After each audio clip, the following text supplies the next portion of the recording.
Hi అండి. యాక్చువల్‌గా చాలా రోజుల తర్వాత మళ్ళీ వీడియో చేస్తున్నాను. నేను ఆలస్యం చేయకుండా హిస్టరీ చెప్దామని అనుకుంటున్నాను. హిస్టరీలో ఇక్కడున్న లెసన్స్ ఏంటంటే కంటెంట్ ఇంతుంటది.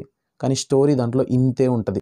ఎక్కువ టిపికల్ క్వెషన్స్ కూడా ఉండవు. మన జియోగ్రఫీలో లాగా, ఎకనామిక్స్‌లో లాగా, డీపీలో లాగా అంటే డెమోక్రటిక్ పాలిటిక్స్‌లో లాగా. డైరెక్ట్‌గా ఫర్ ఎగ్జాంపుల్ ఫ్రెంచ్ రెవల్యూషన్ గురించి అడగొచ్చు. లేదా డైరెక్ట్‌గా ఇటాలియన్ రెవల్యూషన్, జర్మనీ రెవల్యూషన్ లేదా నేషనలిజం నేషనలిజం ఇన్ ఇండియా గురించి రాయండి. లేదు నాన్ కోఆపరేషన్ మూవ్‌మెంట్ గురించి రాయండి. అంటే ఎలా ఉంది ఇక్కడ బేసిక్‌గానే అడిగేస్తాడనమాట. అంటే ఒక ఈవెంట్స్ అన్నీ మనం గుర్తుపెట్టుకున్నామంటే స్టోరీ లైన్ రాయడమే. ఇంకోటి ఇక్కడ ఓన్‌గా రాస్తే మార్కులు వచ్చే ఛాన్సెస్ చాలా ఎక్కువ. జియోగ్రఫీలో కన్నా, డెమోక్రటిక్ పాలిటిక్స్‌లో కన్నా. ఎందుకంటే అక్కడ కీవర్డ్స్ ఇంపార్టెంట్. ఇక్కడ పర్సన్స్ పేర్లు, ఇయర్స్ కొద్దిగా గుర్తుపెట్టుకుంటే స్టోరీని మనం ఓన్‌గా లాంగ్వేజ్‌లో రాసేయొచ్చు. సో ఆలస్యం చేయకుండా దీంట్లో ఫస్ట్ లెసన్ గురించి డిస్కస్ చేద్దాం. యాక్చువల్‌గా దీంట్లో ఫస్ట్ లెసన్ ఏంటి? Nationalism in Europe. Nationalism in యూరప్‌లో చూసినట్టయితే కొద్దిగా లెంతీ లెసనే. కానీ స్టోరీ అయితే అంత లేదు. నేను చూశాను. మరీ అంత డిఫికల్ట్ అనిపియలేదు.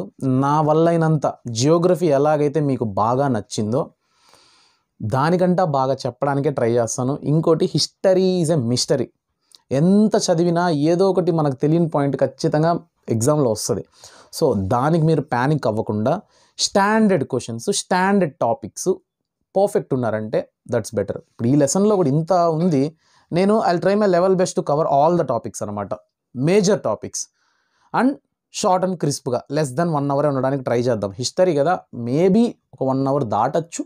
బట్ 1 అవర్ ఉండడానికి ట్రై చేద్దాం. ఓకే. ఆలస్యం చేయకుండా ఇప్పుడు మనం లెసన్‌లోకి వెళ్ళిపోదాం. దాని గురించి డిస్కస్ చేద్దాం. Nationalism in Europe. Nationalism in Europe lesson తీసుకున్నట్టయితే మనకు ఫస్ట్ పేజ్‌లో ఏముంది? ఒక పిక్చర్ ఇచ్చారు. ఆ పిక్చర్ గురించి మాట్లాడుతున్నారనమాట. ఇప్పుడు ఆ పిక్చర్ గురించి ఏం మాట్లాడుతున్నారు? ఫస్ట్ ఆఫ్ ఆల్ ఇక్కడ 1848లో ఫ్రెంచ్‌లో ఒక ఆర్టిస్ట్ ఉండేటోడు. అతని పేరు ఫ్రెడరిక్ సొరయు. ఈ ఫ్రెడరిక్ సొరయు అనే అతను ఒక బొమ్మేశాడు. ఇక్కడ ఉన్న పిక్చర్ ఆయనేసిందే. దీని మీనింగ్ ఏంటి అనేది నేను చెప్తాను.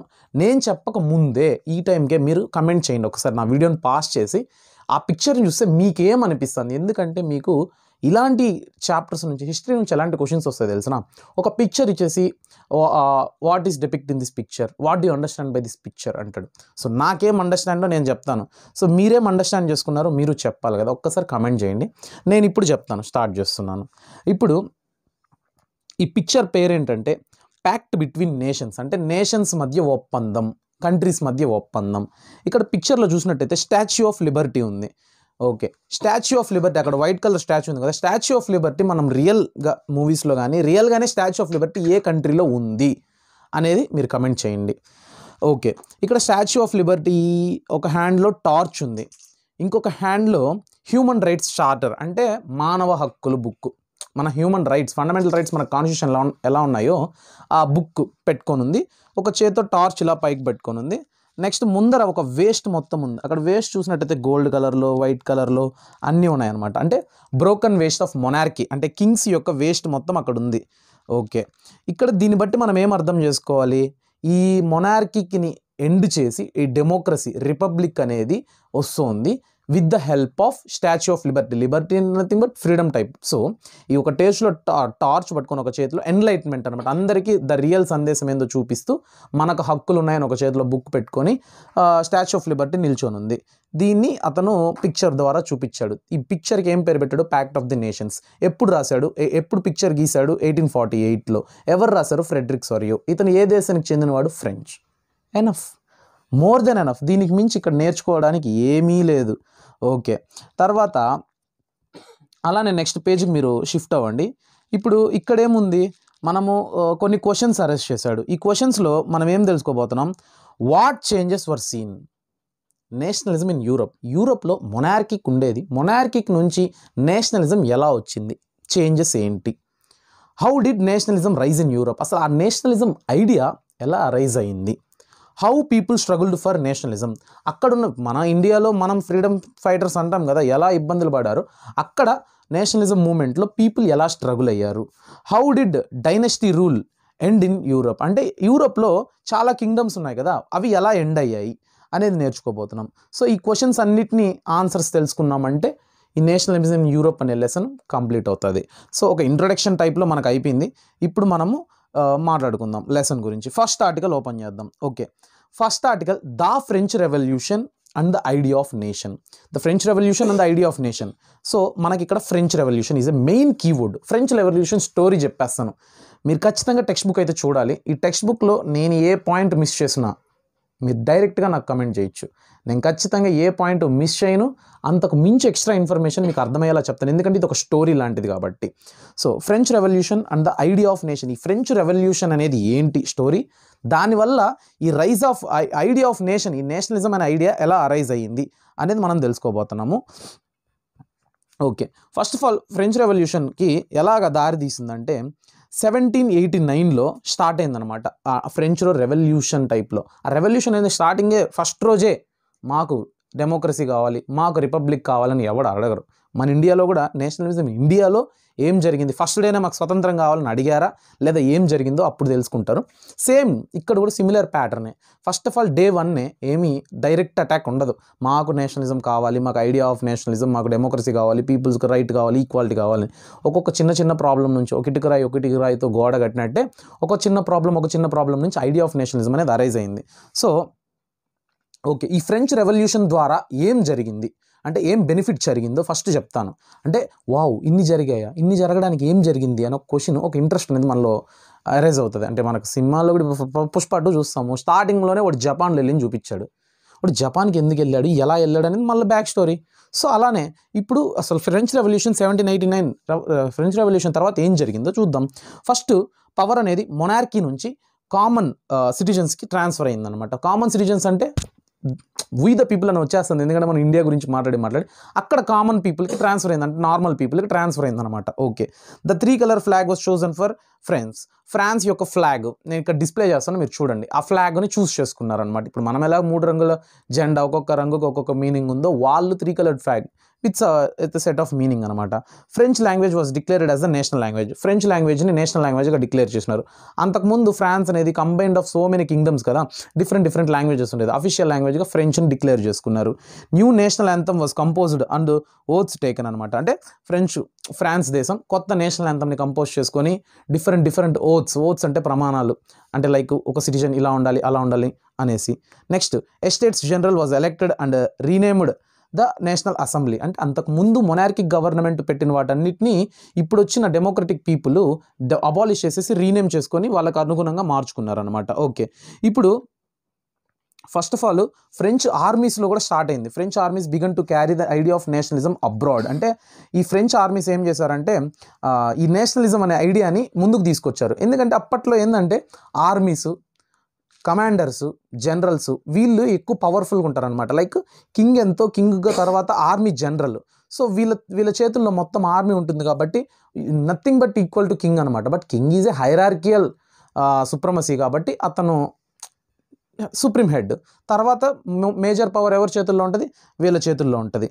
సో ఈ ఆర్మీ జనరల్ ద్వారా ఫ్రెంచ్ రెవల్యూషన్ తర్వాత ఫ్రాన్స్ మొత్తాన్ని తన గుప్పెట్లోకి తీసుకున్న ఒక కింగ్, ఫేమస్ కింగ్, మనం ఈ పేరుని చాలాసార్లు వినుంటాం, చిన్న కథల్లో వినుంటాం, నెపోలియన్ బొనపాత్రే. ఇప్పుడు నెపోలియన్ బొనపాత్రే అనే అతను 1804లో 1798లో ఫ్రెంచ్ రెవల్యూషన్ తర్వాత ఇతను కింగ్ అయినాడు అనమాట. అంటే డెమోక్రటిక్ టైప్ ఆఫ్ కింగ్, అంటే నాట్ ఏ మొనార్కిక్ కింగ్, అంటే ఎవరినో అణిచేవేతతో అతనికి నచ్చిన పాలసీస్ తీసుకురావాలని కాకుండా పీపుల్స్ రైట్స్ కోసం ఆయన కింగ్ అనమాట ఇతను. సో ఇతను సివిల్ కోడ్ ఆఫ్ 1804 అనేసి ఒక సెట్ ఆఫ్ రూల్స్ని ఫ్రేమ్ చేశాడు అనమాట. ఈ సెట్ ఆఫ్ రూల్స్ ఏం చేస్తాయి, యాక్చువల్గా అప్పట్లో మీకు తెలిసిందేంది, నోబుల్స్, క్లర్జీస్, హౌస్ ఆఫ్ కామనర్స్, అది వినే ఉంటారు. అంటే నోబుల్స్ అంటే నోబుల్ పీపుల్, చర్చ్ ప్రీస్టులు వీళ్ళు. క్లర్జీ అంటే rich people, rich class people, merchant class people. Common people అంటే నార్మల్ సిటిజన్స్. వీళ్ళల్లో నోబుల్ పీపుల్, క్లర్జీ పీపుల్కి హైయెస్ట్ సుప్రమసీ ఉండేది అనమాట, హైయెస్ట్ పవర్స్ ఉండేది, హైయెస్ట్ అథారిటీ ఉండేది, అన్ని బెనిఫిట్స్ వాళ్ళకే ఉండేది, ఫ్రీ ఫ్రమ్ ట్యాక్స్ అనమాట. కామన్ పీపుల్ పూర్గా ఉంటారు, కానీ మొత్తం ట్యాక్సులు వాళ్ళ మీద వేసి వాళ్ళ మీద దౌర్జన్యంగా కలెక్ట్ చేసుకునేటోళ్ళు. అండ్ దట్టు ఈ ప్రీస్ట్ల యొక్క మూఢనమ్మకాలు, సూపర్స్టిషన్స్ అన్నిటిని వీళ్ళ మీద రుద్దేటోళ్ళు, కామన్ పీపుల్ మీద. సో వీటన్నిటిని అబాలిష్ చేస్తూ equality before law, established equality before law. మన రాజ్యాంగంలో ఆర్టికల్ 14 ఏదైతే చెప్తుందో equality before law, equal protection of the law అనేది 1804లోనే నెపోలియన్ బొనపార్తే అతను సివిల్ కోడ్ ఆఫ్ 1804లో ఫ్రేమ్ చేశాడు. సో దీని ద్వారా అందరినీ సమానత్వంగా చూడడం. Next secure the right of property. ఈ secure the right of property అనే పాయింట్ ఏం చెప్తుందంటే, పీపుల్కి ల్యాండ్ ఉంటుంది కదా, లైక్ క్లర్జీ కావచ్చు, నోబుల్స్ కావచ్చు, కామన్ పీపుల్ కావచ్చు. ఈ కామన్ పీపుల్ ల్యాండ్ అనేది ఏం చేస్తున్నారంటే, వీళ్ళు రిచ్ క్లాస్ పీపుల్ లైక్ వాళ్ళ ఫార్మింగ్ యాక్టివిటీస్ కోసం ఒకవేళ లోన్ తీసుకున్నారు, దాన్ని రీపే చేయలేకపోయినారు. సో వాళ్ళని సర్వెంట్స్గా, స్లేవ్స్గా కన్వర్ట్ చేసేసుకొని వాళ్ళ ల్యాండ్ని తీసేసుకోవడము. సో ఒక సెక్యూర్డ్ ల్యాండ్ డాక్యుమెంట్స్ లేకపోవడం వల్లే కదా. సో రైట్ టు ప్రాపర్టీ అనే క్లాస్ కింద అందరికీ ల్యాండ్ డాక్యుమెంట్స్, ఎవరి ల్యాండ్ ఎవరిది అని ప్రాపర్ డాక్యుమెంట్స్ గవర్నమెంట్ నుంచి అందించడం అనమాట ఈ క్లాస్ యొక్క meaning. Next abolition of feudal system. Abolition of feudal system అంటే ఏంటి? ఒక్క సెకండ్.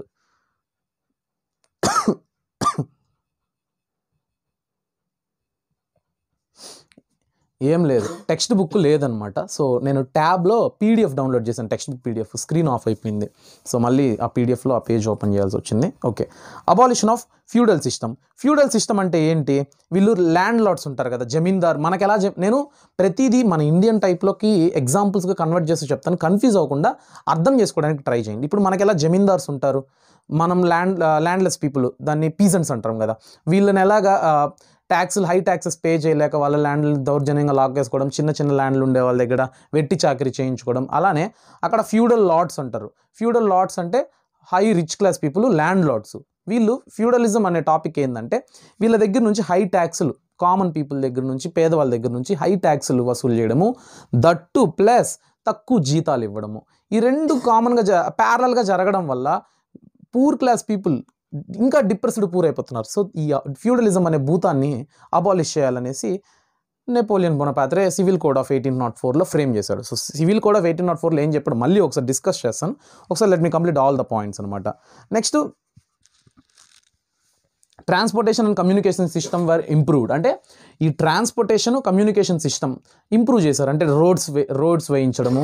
నెక్స్ట్ ఉండుకొని ఈ communication system in the sense డైరెక్ట్గా స్మార్ట్ ఫోన్లు కాదు, ఈ లెటర్స్ కానీ, ఉత్తరాలు ఈ అనిమల్స్ ద్వారా సెండ్ చేయడము, లేకపోతే నార్మల్గా లెటర్ పోస్టులు అన్నిటినీ ఒక ప్రాపర్ ఛానల్ కింద మెయింటైన్ చేశాడు అనమాట. దాన్ని కూడా డెవలప్ చేయడం వల్లనే కదా ఏదన్నా బిజినెస్, ఎక్స్పోర్ట్స్, ఇంపోర్ట్స్, బిజినెస్ అనేది డెవలప్మెంట్ అనేది ప్రాపర్గా జరుగుతుంది. అది next standardised weights and measures and common currency. అంటే ఒక కామన్ కరెన్సీని తీసుకొచ్చాడు త్రూ అవుట్ ద ఫ్రెంచ్ అనమాట.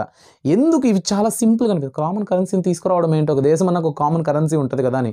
అక్కడ మనం అర్థం చేసుకోవాల్సిన విషయము, ఇండియా లాంటి సిచ్యువేషన్ కాదు. ఇండియా ఏంటంటే మనకు స్వతంత్రం రాకముందే అందరికి ఒక భారతీయులం అనే ఫీలింగ్ ఉంది. కానీ అక్కడ ఫ్రెంచ్ రెవల్యూషన్లో అలా కాదు. ప్రతి ఒక్కరికి ఆమె ఫ్రెంచ్ సిటిజన్ అని ఉండదు. ఎందుకంటే డిఫరెంట్ కింగ్డమ్స్ అనేది ఫ్రాన్స్లో ఉంది. సో అన్నీ కలిపితే ఫ్రాన్స్ కిందకు వస్తుంది. అవన్నిటిని యునైట్ చేసుకుంటూ వచ్చిందే ఇప్పుడున్న మనకు ఫ్రాన్స్. సో నెపోలియన్ బొనపార్తే అవన్నిటిని అనగదొక్కి కింగ్ అయినాడు కదా. సో ఇప్పుడు ఈ ఫ్రాన్స్ మొత్తానికి ఒక కామన్ థింగ్ రావాలి ఏదైనా కూడా. సో ఒక common currency, common weight system, common standardised measures అన్నిటినీ తీసుకొచ్చాడు అనమాట. అంటే తూకాలు కావచ్చు, ఇలా వెయిట్స్ అలాంటివి. ఓకే, నెక్స్ట్ బిజినెస్ ఒకే చోట చేయాలి. అంటే మార్కెట్, ఇప్పుడు ఫర్ ఎగ్జాంపుల్ సింపుల్, కూరగాయలు మార్కెట్లోనే అమ్మాలి, రోడ్డు మీద అమ్మకూడదు. అమ్మితే హై ట్యాక్స్, ప్రాబ్లమే కదా, అంటే ఇబ్బందే కదా వాళ్ళకి. సో అలాంటిది గిల్డ్స్లో బిజినెస్ చేయాలి, ఇంకెక్కడ చేయకూడదు. అంటే గిల్డ్స్ అంటే a place, it is restricted for some business. ఆ బిజినెస్ ఏదైనా కావచ్చు, అగ్రికల్చర్ కావచ్చు, ఏ బిజినెస్ అన్నా కావచ్చు. సో అది మాత్రమే చేయడానికి ఒక పర్టికులర్గా పెట్టేసుకుంటే దాన్ని గిల్డ్స్ అంటాం. అక్కడ మాత్రమే చేయాలి, ఇంకెక్కడ చేయకూడదు అనే రూల్ని అబాలిష్ చేశాడు. నెక్స్ట్ ఈ 1, 2 ఉండండి, ఎన్ని పాయింట్స్ నేను చెప్పింది ఇప్పుడు? 1, 2, 3, 4, 5 ఈ 5 పాయింట్స్. అంటే సింపుల్గా నేను ఎందుకు చెప్తున్నానంటే, direct question, what is Napoleon Bonaparte civil code of 1804? మీరు సింపుల్గా రాయాల్సిన point 1, equality before law. He established equality before law, abolished feudal system, improved transportation and communication system, and abolished the restriction of guild business. అంటే మీకు అర్థమయ్యేలా చెప్పాలంటే, guild restrictions వర్ removed. అంటే గిల్డ్స్లోనే business చేయాలనే రెస్ట్రిక్షన్ని remove చేసేస్తాడు. ఇంకోటి ఏం చెప్పా, standardised weights and measurements and established common currency. 5 points అయిపోయినాయి. Secure the right to property, 5 points అయిపోయినాయి. సెట్. నెక్స్ట్ ఫ్రెంచ్ రెవల్యూషన్ ఇంకా అయిపోలేదు. నేను ఎందుకు టెక్స్ట్ బుక్ చూస్తున్నానంటే మనకు ఒక పాయింట్ దొరకాలి, ఒక లైన్ దొరకాలి, ఒక ఈవెంట్ దొరికిందనుకో ఆ ఈవెంట్ గురించి మాట్లాడుకోవడానికి. ఓకే, ఇప్పుడు ఈ నెపోలియన్ బొనపార్టే చాలా మంచి పనులు చేస్తాడని అందరికీ అనిపిస్తూ ఉంటుంది. For example, wow, right to ప్రాపర్టీని ఎస్టాబ్లిష్ చేశాడు, అబాలిషన్ ఆఫ్ ఫ్యూడల్ సిస్టమ్, ఇవన్నీ మంచి పనులే. కానీ అతనిలో కూడా కొన్ని డ్రాబ్యాక్స్ ఉన్నాయి. ఆ డ్రాబ్యాక్స్ వల్లే ఫ్యూచర్లో తనకి కొన్ని ప్రాబ్లమ్స్ వచ్చాయి. ఆ ప్రాబ్లమ్స్ ఏందో మనం వినే ముందు అతను ఆ డ్రాబ్యాక్స్ ఏందో మనం తెలుసుకుందాం. డ్రాబ్యాక్స్ ఏంటంటే ల్యాక్ ఆఫ్ పొలిటికల్ ఫ్రీడమ్. అంటే అతను ఒక రిపబ్లిక్ టైప్ ఆఫ్ కింగే, అంటే లైక్ మంచి చేయడానికి వచ్చిన కింగే, కానీ అథారిటీ మొత్తం నా చేతుల్లోనే ఉండాలి అనే ఫీలింగ్. సో పొలిటికల్ ఫ్రీడమ్ని కంప్లీట్గా రెస్ట్రిక్ట్ చేసేసాడు, ఎవరికి ఇవ్వలేదు. అంటే అతని కింద ఉన్న మెంబర్స్కి కావచ్చు, వేరే వాళ్ళకి ఆర్మీ పీపుల్కి కావచ్చు, తన కింద ఉన్న మినిస్టర్స్కి కావచ్చు, అరిస్టోక్రాట్స్కి కావచ్చు, ఎవ్వరికి కానీ పవర్ని ఇవ్వలేదు. So there is a lack of political freedom. ఐడియాలజీని వ్యక్తపరచుకునే సిచ్యువేషన్ లేకుండా పోయింది. మొత్తం బొనపార్ట్స్ నెపోలియన్స్ ఐడియాలజీనే. అక్కడ అందరికీ అపోజిషన్ స్టార్ట్ అయింది మెల్లమెల్లగా. ఇంకోటి, ఇంక్రీజ్డ్ ట్యాక్సేషన్. ఈ ట్యాక్సేషన్ అనేది ఇంక్రీజ్ చేశాడు. మనం అన్ని రూల్స్ పర్ఫెక్ట్గా పెట్టాం కదా, ఇప్పుడు ట్యాక్సెస్ కూడా పర్ఫెక్ట్గా వసూలు చేద్దామనే ఉద్దేశంతో ట్యాక్సెస్ చాలా పెంచేశాడు. నెక్స్ట్ సెన్సార్షిప్ అనమాట. ఒక పాట పాడిన ఒక ఆర్టిస్ట్ దగ్గర ట్యాక్స్ వసూలు చేయాలి, ఇది నీది అని మేము చెప్పడానికి, మాకు నువ్వు పేటెంట్ టైప్లో మాకు కట్టుకోవాలి, నీకు పేటెంట్ ఇస్తామన్నట్టు. ఒక పిక్చర్ వేసిన, సో నెక్స్ట్ ఏదైనా ఒక వస్తువు తయారు చేసిన, ఎనీథింగ్ సెన్సార్షిప్ అనే కాన్సెప్ట్ పెట్టాడు. Next forced conscription into the French army. అందరినీ బలవంతంగా జాయిన్ చేయించాడు ఫ్రెంచ్ ఆర్మీలోకి. ఎందుకంటే ఆర్మీ ఎక్కువ ఉన్నిందనుకో వార్స్ ఈజీగా గెలవచ్చు అనే ఉద్దేశంతో అందరినీ బలవంతంగా జాయిన్ చేయించుకునే సిచ్యువేషన్ అనేది ఏర్పడింది నెపోలియన్ బొనపార్టే వల్ల. సో అదొక డ్రాబ్యాకే కదా. ఇవన్నిటి వల్ల ఏం జరిగింది, అందరూ అతన్ని హేట్ చేయడం స్టార్ట్ చేసినారు, అతని రూలింగ్ మీద అపోజిషన్ తీసుకురావడం స్టార్ట్ చేసినారు. సో అలా జరుగుతూ ఉండగా ఇంకోటి, ఇక్కడ ఒక మ్యాప్ ఉంది. ఈ మ్యాప్ ఏంటంటే మీరు గమనించాలి, ఇప్పుడున్న వరల్డ్ మ్యాప్ని తీసుకొని కంపేర్ చేయండి. చాలా డిఫరెంట్, చాలా కొత్త కొత్త. ఇక్కడ ఆటోమన్ ఎంపైర్ ఉంది, ఇప్పుడు లేదు. కోర్సియా ఉంది, లేదు. సర్దేనియా ఉంది, అక్కడుంది, ఇప్పుడు లేదు అని చెప్తున్నాను. బ్రిటన్ చూసినట్టయితే Scotland, Great Britain, Wales, England, ఇప్పుడు ఇది మొత్తం కలిసి ఇంగ్లాండ్, బ్రిటన్. ఫ్రాన్స్ ఇప్పుడున్నంత షేప్, ఇక్కడున్నంత షేపు ఇప్పుడు లేదు, ఇక్కడ ఉన్నంత షేపు. ప్రష్యా అసలు లేదు, ఇప్పుడు ఆ కంట్రీనే లేదు. హబోవర్ లేదు. రష్యన్ ఎంపైర్ ఇంత పెద్దది కాదు, ఇప్పుడు రష్యా చాలా తగ్గింది. ఇవన్నీ మీకు తెలుసు. సో ఇప్పుడు నెక్స్ట్ టాపిక్ అంటే ఫ్రెంచ్ రెవల్యూషన్ అయ్యింది. ఫ్రెంచ్ రెవల్యూషన్లో ఏం జరిగింది, పీపుల్ అనేవాళ్ళు దేనికి ఇబ్బంది పడినారు, ఫ్యూడల్ సిస్టమ్ వాళ్ళు ఇబ్బంది పడినారు, ఈక్వాలిటీ లేక ఇబ్బంది పడినారు, క్లర్జీస్ నోబుల్స్ వాళ్ళు ఇబ్బంది పడినారు. ఇవన్నిటిని అపోజిషన్ చేసుకుంటూ అందరి మధ్య ఒక నేషనలిజం అనే ఫీలింగ్ రావడంతో 1798లో ఫ్రెంచ్ రెవల్యూషన్ జరిగింది. ఫ్రెంచ్ రెవల్యూషన్ జరగడం వల్ల నెపోలియన్ బొనపార్టే అనే అతడు రైజ్లోకి వచ్చాడు. అతను టేక్ ఓవర్ చేసుకొని సివిల్ కోడ్ ఆఫ్ 1804ని ఫ్రేమ్ చేయడం వల్ల ఆ రూల్స్ వల్ల చాలా బెనిఫిట్స్ జరిగాయి. ప్లస్ అతని యొక్క డిసడ్వాంటేజెస్ వల్ల అతను కొన్ని రోజులకి అథారిటీ కోల్పోవాల్సి వచ్చింది. అది మాట్లాడదాం. ఫస్ట్ ఆఫ్ ఆల్ ఇప్పుడు making of nationalism in India అంటే యూరప్, నెక్స్ట్ లెసన్ బ్రెయిన్లో వచ్చేస్తున్నాం ఇండియా ఇండియా ఇండియా అని. ఓకే, ఇప్పుడు ఫ్రెంచ్ రెవల్యూషన్కి ఈ మేకింగ్ ఆఫ్ నేషనలిజం ఇన్ యూరప్ని ఎలా లింక్ చేస్తానో చూడండి. ఇప్పుడు సెకండ్ టాపిక్ దీంట్లోనే making of nationalism in Europe. So 18th century వచ్చేసరికి, అంటే ఇప్పుడు 1798లో French revolution. So mid 18th century వరకు కూడా, 18th సెంచరీ ఎండింగ్ వరకు కూడా యూరోప్ మొత్తంలోకి ఎక్కడ నేషన్ స్టేట్ అనేది లేదు. నేషన్ స్టేట్ అంటే ఏంది, నేషన్ అంటే ఇప్పుడు India is a nation, China is a nation, America is a nation. అసలు నేషన్ అంటే ఏంటి, కల్చర్ కావచ్చు, ఒక ట్రెడిషన్ కావచ్చు, ఒక లాంగ్వేజ్. మరి ఇండియాలో ఒకటే లాంగ్వేజ్ ఉందా అని అడగచ్చు మీరు. సో ఇండియాలో ఒకటే లాంగ్వేజ్ ఉండకపోయినా ఒక సేమ్ సెట్ ఆఫ్ ఐడియాలజీ ఉంది, same set of different type of combined culture ఉంది. డిఫరెంట్ అంటున్నా కంబైన్డ్ అంటే యూనిటీ ఇన్ డైవర్సిటీ అంటారు కదా. మన India is a unity in diversified country అంటారు. అలానే భిన్నత్వంలో ఏకత్వం అనమాట. అంటే అన్ని సెట్ ఆఫ్ గ్రూపే కానీ ఒక్కొక్కటి different. That is India, beauty of India. So ఇక్కడ ఏంది, నేషన్ అనే ఫీలింగ్ ఏంది, same idea, same ideology, same culture, same language, same tradition, ఇది ఉంటే నేషన్.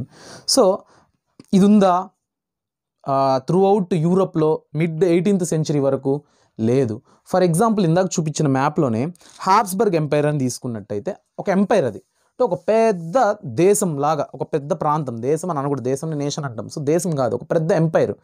అక్కడ lot of people, lakhs of people population ఉన్నారు. But different ideas, different customs, different religions, different traditions, different culture. So it is not a nation. That's why it is called as empire. ఏం empire? Habsburg empire అనమాట. సో ఇదే introduction టైప్లో ఇచ్చాడు. Aristocrats and the new middle class. ఇక్కడ ఒక nation feeling లేకపోవడం, nation feeling ఉండడం వల్ల మనకేం బెనిఫిట్స్ జరుగుతాయి అంటే ఒక ప్రాపర్ గవర్నమెంట్, ఒక ప్రాపర్ రిపబ్లికన్ సొసైటీ, ఒక ప్రాపర్ అథారిటీ ఉంటుంది, ఎవడు కింగు అనేసి. ఎంపైర్స్లో ఏంటంటే మొత్తం రాజ్యాల్లాగా రాజుకు సమాధానం చెప్పాలి అర్థం కాదు, సామంత రాజులకు సమాధానం చెప్పాలి అర్థం కాదు, మినిస్టర్కి సమాధానం చెప్పాలి అర్థం కాదు, ఆర్మీ కమాండర్కి సమాధానం చెప్పాలి అర్థం కాదు. There is no proper democracy, మొత్తం మొనార్కిక్ టైప్లో ఉంటుంది అనమాట. ఓకే, ఇప్పుడు ఈ ప్రాబ్లమ్స్ ఏంటి అని చూసుకుందాం. Rise of nationalism in Europe అని మాట్లాడుకుంటున్నాం కదా, దాంట్లో ఈ టాపిక్ అదే కదా, making of nationalism in Europe. దాంట్లో aristocracy and the new middle class. Aristocracy and new middle class. దీంట్లో అరిస్టోక్రాట్స్ అంటే ఏంది, పీజెంట్స్ అంటే ఏంది, మిడిల్ క్లాసు, ఇవి మాట్లాడుకుందాం. సింపుల్గా పీజెంట్స్ అంటే పూర్ పీపుల్, ల్యాండ్లెస్ పీపుల్, వీళ్ళందరూ వస్తారు. మిడిల్ క్లాస్ అంటే ఒక చిన్న ల్యాండ్ ఉండొచ్చు, లేదా తక్కువ శాలరీ తీయచ్చు, జస్ట్ తినడానికి తిండి, వేసుకోవడానికి బట్టలు ఉంటే మిడిల్ క్లాసు. ఇవి కూడా కష్టమైతే పీజెంట్స్. అరిస్టోక్రాట్స్ అంటే rich people, rich class people, Nobel people, wealthy people, సొసైటీలో ఉన్న గొప్ప గొప్ప క్లాస్ ఆఫ్ పీపుల్ అందరూ దీని కిందకు వస్తారనమాట. వీళ్ళంతా ఓనర్స్ ఆఫ్ హ్యూజ్ ల్యాండ్స్, పెద్ద పెద్ద ఎస్టేట్స్కి ల్యాండ్ లార్డ్స్ అయి ఉంటారు. Next socially and politically powerful. Socially అంటే హై క్యాస్ట్ పరంగా హైలో ఉంటారు. పొలిటికలీ అంటే పొలిటికల్ అథారిటీస్ అన్నింటిలో వీళ్ళే మేజర్ రోల్ని ప్లే చేస్తూ ఉంటారు. నెక్స్ట్ ఉండుకొని families connected by marriage ties, అంటే లైక్ రిచ్ క్లాస్ పీపుల్ అందరూ ఒక same set of marriages, inter marriages ఇవన్నీ చేసుకోవడం వల్ల ఒక క్లాన్ లాగా, ఒక కమ్యూనిటీ లాగా తయారవుతారు ఈ అరిస్టోక్రాట్స్ అనేవాళ్ళు. They spoke French. వీళ్ళు ప్యూర్ ఫ్రెంచ్ మాట్లాడతారు. ఇక్కడ ప్యూర్ ఫ్రెంచ్, టెక్స్ట్ బుక్లో దే స్పోక్ ఫ్రెంచ్ అన్నారు. అందరూ ఫ్రెంచే మాట్లాడేది. ఇప్పుడు ఫర్ ఎగ్జాంపుల్ బ్రాహ్మిన్స్ తెలుగు మాట్లాడతారు, మనం తెలుగు మాట్లాడతాం. బ్రాహ్మిన్స్ సాంస్క్రిట్ మాట్లాడతారు, మనం సాంస్క్రిట్ మాట్లాడతాం. కానీ వాళ్ళు పర్ఫెక్ట్గా స్పష్టంగా మాట్లాడతారని ఒక సేయింగ్ ఉంది కదా, అలాగా. సో ఒకటి, ఇప్పుడు మీకు మిడిల్ క్లాస్ అంటే ఏందో అర్థమైంది, పీజెంట్స్ అంటే ఏందమైంది. Peasants are poor people of society, didn't have much land, they were in majority, they were not powerful. అంటే మెజారిటీ ఆఫ్ ద పాపులేషన్ పీజెంట్సే, but they are not powerful. Okay, ఇప్పుడు middle class people ఏంటి? First of all ఒక చిన్న like logic ఆలోచించండి. తినడానికి తిండే లేదనుకో, వాడు ఎక్కువ మాట్లాడు మన జీవితం ఇంతే అనుకునేస్తాడు. అంటే మన జీవితం ఇంతే, దేవుడు మనకి ఇంతే పెట్టాడు అని అనుకుంటారు. ఫుల్ రిచ్ పీపుల్ అనుకో, లైక్ పొగరు ఉండొచ్చు, లేకపోతే అథారిటీ ఉండొచ్చు, మాట్లాడతారు, సుఖంగా లైఫ్ని ఎంజాయ్ చేస్తారు. కానీ మిడిల్ క్లాస్ పీపుల్ అనేవాడి వల్లే సొసైటీ మారుతుంది. మిడిల్ క్లాస్ పీపుల్ అనే వల్లే చరిత్ర మారుతుంది, చరిత్ర క్రియేట్ అవుతుంది అనమాట. ఎందుకు? వాడు అటు రిచ్ కాదు, ఇటు పూర్ కాదు, వాడు మిడిల్లో ఉంటాడు. అందుకే మిడిల్ క్లాస్ పీపుల్. వాడు పేదరికంలో ఉండే బాధ వాడికి తెలుసు, రిచ్లో ఉండే కిక్కు వాడికి తెలుసు. సో పేదవాళ్ళ బాధను అర్థం చేసుకొని పేదవాళ్ళ కోసం వాయిస్ అవుతాడు, అలానే రిచ్గా మారాలని కోరుకుంటాడు. అలాంటి వాడు మిడిల్ క్లాస్ వాడు రిచ్ అయితే పేదవాళ్ళను కూడా డెవలప్ చేస్తాడు, అంటే సొసైటీ డెవలప్ అవుతుంది. సో ఎక్కడైనా గొంతు లేసేది ఒక మిడిల్ క్లాస్ పర్సన్ దగ్గరే. లైక్ గొంతు లేసేదంటే ఏ నేషనలిజం అనే ఐడియాలో కావచ్చు, రెవల్యూషన్లో కావచ్చు, ఎక్కడైనా మిడిల్ క్లాస్ పీపుల్ ఎక్కువ పాత్ర ఉంటుంది అనమాట. ఇక్కడ కూడా అదే జరిగింది. ఇక్కడ నేషనల్ యూనిటీ అనే దాంట్లో వీళ్ళు చాలా మేజర్ పాత్ర పోషించారు మిడిల్ క్లాస్ పీపుల్. అంటే ఎందుకంటే వాళ్ళు వేజెస్ పెంచమని అడగడం కావచ్చు, ప్రాపర్ ఎడ్యుకేషన్ మాకు ప్రొవైడ్ చేయమని అడగడం కావచ్చు. అలాగా వీళ్ళల్లో ఈ మిడిల్ క్లాస్ పీపుల్ అందరూ గ్రూప్గా ఫామ్ అయ్యి లిబరల్ నేషనలిజం అనే కాన్సెప్ట్ని తీసుకొచ్చారనమాట. ఈ లిబరల్ నేషనలిజం అనే కాన్సెప్ట్ ఏంటంటే ఈ అరిస్టోక్రటిక్ లైఫ్ని ఎండ్ చేయాలి. ఈ అంటే like high authoritative people, rich class people ఇలా కాదు, అందరూ సమానంగా ఉండేటట్టు మనం ప్రొవైడ్ చేయాలి. గవర్నమెంట్ అనేది పీపుల్ కోసం పనిచేయాలి. అరిస్టోక్రసీ పీపుల్ అందరూ కలుసుకొని గవర్నమెంట్ ఫామ్ చేసి మేము మిమ్మల్ని రూల్ చేస్తాం అంటే కరెక్ట్ కాదు. అదొకటి. నెక్స్ట్ ఫ్రీడమ్ ఆఫ్ ఇండివిజువల్, ప్రతి ఒక్కరికి ఒక ఇండివిజువల్ ఫ్రీడమ్ ఉండాలి. నెక్స్ట్ ఈక్వాలిటీ బిఫోర్ లా, ఈక్వాలిటీ బిఫోర్ లా అంటే అందరూ సమానత్వంగా ఉండాలి. ఇది నెక్స్ట్ అందరికీ సేమ్ టైప్ ఆఫ్ ప్రివిలేజెస్. క్లర్జీస్కి, నోబల్స్కి, అరిస్టోక్రసీస్కి మాత్రమే ఎక్కువ లైక్ ప్రివిలేజెస్ ప్రొవైడ్ చేయడం. ప్రివిలేజెస్ అంటే ఏంటి? వాళ్ళకి మనం ఇచ్చే సదుపాయాలు ఎక్కువగా, లైక్ మనం ఒక ఐఏఎస్ ఆఫీసర్ అయినాము, ఐఏఎస్ ఆఫీసర్కి లభించే ప్రివిలేజెస్ ఏంటి, అతనికంటూ ఒక సపరేట్ హౌస్ గవర్నమెంట్ ప్రొవైడ్ చేస్తుంది, వెహికల్ గవర్నమెంట్ ప్రొవైడ్ చేస్తుంది. Not only for the IAS, governor, president, వీళ్ళందరికీ సపరేట్ ఒక కోట లాంటి ఇల్లు ఇచ్చి ఫెసిలిటీస్, ఫుడ్ బిల్లు కాని నుంచి ఎలక్ట్రిసిటీ బిల్లు, పెట్రోల్ వరకు మొత్తం గవర్నమెంటే పే చేస్తుంది. సో అదనమాట. సో ఇవన్నిటిని అబాలిష్ చేయాలి అనేసి ఐడియాని తీసుకురావడమే లిబరల్ నేషనలిజం యొక్క కాన్సెప్ట్. ఎందుకు ఇవన్నీ తీసుకొచ్చాయంటే, మీరు ఒకసారి ఆ మ్యాప్ ఓపెన్ చేసి చూసినట్టయితే, ఇప్పుడు హ్యామ్స్బర్గ్ ఎంపైర్ అని చెప్పానా, అలానే నురంబర్గ్ ఎంపైర్ అని ఉంది. హ్యామ్స్బర్గ్ ఎంపైర్ నుంచి నురంబర్గ్ ఎంపైర్కి రావాలంటే మధ్యలో ట్యాక్సులు కట్టాలి. అంటే ఆల్మోస్ట్ ప్రతి ఒక ఎంపైర్ని దాటుతూ ఉంటే, ప్రతి డైనెస్టీని దాటుతూ ఉంటే 5 to 8% of tax, nearly 11% of ట్యాక్స్ని వాళ్ళు పే చేయాల్సి వస్తుంది. అంటే ఒక 4 ఎంపైర్లు దాటితే 11 4 44% ఆఫ్ అంటే వాళ్ళ ఎర్నింగ్స్ అక్కడ ట్యాక్స్ రూపంలో వెళ్ళిపోతున్నాయి అన్నమాట. ఈ ప్రాబ్లమ్స్ అన్నిటినీ ఈ లిబరల్ నేషనలిజం అనే వాళ్ళు అపోజ్ చేసుకుంటూ వచ్చారు. ఇంకోటి ఇంకా చాలా చాలా ప్రాబ్లమ్స్ ఉన్నాయి, ఒకటి కాదు రెండు కాదు, అంటే మొత్తం యూరోప్లో మొత్తంలోకి చెప్తున్నాను నేను. ఇప్పుడు ఫర్ ఎగ్జాంపుల్ ఇక్కడ నురంబర్గ్ మీరు చూసినట్టయితే పేజ్ నెంబర్ 10లో ఇదంతా ఉంది. ఓకే, 1834లో దాని కింద పారాగ్రాఫ్లో ఉంది, ఇది కూడా చాలా ఇంపార్టెంట్ అనమాట. 1834లో ఒక కస్టమ్ యూనియన్ అనమాట. కస్టమ్ యూనియన్ అంటే ఏంటి, రిచువల్స్ అంటే సేమ్ సెట్ ఆఫ్ ఆచారాలు, పద్ధతులు ఉంటాయి చూడు, అది దాన్ని ఏమంటారంటే జోల్వెరిన్ అంటారు. జోల్వెరిన్ అంటే it is started by Prussia and many other German states joined later. అంటే like the rituals, customs practised in Germany and Prussian empire. ఇదేంటంటే వీళ్ళు ఏం చేశారంటే దీన్ని అబాలిష్ చేయాలి. ఈ కస్టమ్ ట్యాక్స్లు దేనికి పడితే పిచ్చి పిచ్చిగా ప్రతిదానికి ట్యాక్స్లు పెట్టడం వల్ల మిడిల్ క్లాస్ పీపుల్ చాలా ఇబ్బంది పడుతున్నారు అనమాట. The union abolished tariff barriers and reduced the number of currencies from over 32 వరకు కరెన్సీస్ని అబాలిష్. అంటే మెంటల్గా ఈ దేశంలో ఉండేవాడు, అంటే ఒకే దేశంలో చాలా డైనెస్టీలు ఉంటాయి కదా, వీడు ఒక బంగారు నాణేలు తెస్తాడు, వీడు రాళ్ళు ఎత్తుకొని వచ్చి ఇదే మా ఊర్లో కరెన్సీ అంటే ఏంది పరిస్థితి. సో ఒక క్లారిటీ అనేది ఉండాలి కదా, అందుకనేసి ఒక ప్రాపర్ కరెన్సీని పెట్టుకోవాలి. ఏది పడితే తారీఫ్లు పెట్టినామంటే వీళ్ళు ఇట్టే చేస్తారు అనే ఉద్దేశంతో ఈ జోల్వెరిన్ అనే కస్టమ్ యూనియన్ ఈ కస్టమ్స్ని అబాలిష్ చేసిందనమాట. Next new conservatism after 1815 topic. ఇక్కడ ఏంటి, సో న్యూ కన్జర్వేటిజం అంటే ఒక new era. A new era, మన నెపోలియన్ బొనపాత్రే తర్వాత వచ్చిన ఎరా. ఎగిరి కనపడిందా చెమట? ఓకే, నెపోలియన్ బొనపాత్రే అంటే ఫ్యాన్ కూడా ఆపేస్తాను, ఈ మైక్లో గుజ్ ఫ్యాన్ సౌండ్ వినపడుతుంది అనేసి చాలా బాధలు ఉంటాయి. కానీ ఒక్కొక్క కమెంట్ ఇచ్చే కిక్కి ఇది డిజర్వింగ్. I'm happy. కావాలంటే కమెంట్లు చూసుకోండి. నేను ఇక్కడ ఎవరితో మాట్లాడుతానో మీకు తెలుసు, mask man. So okay,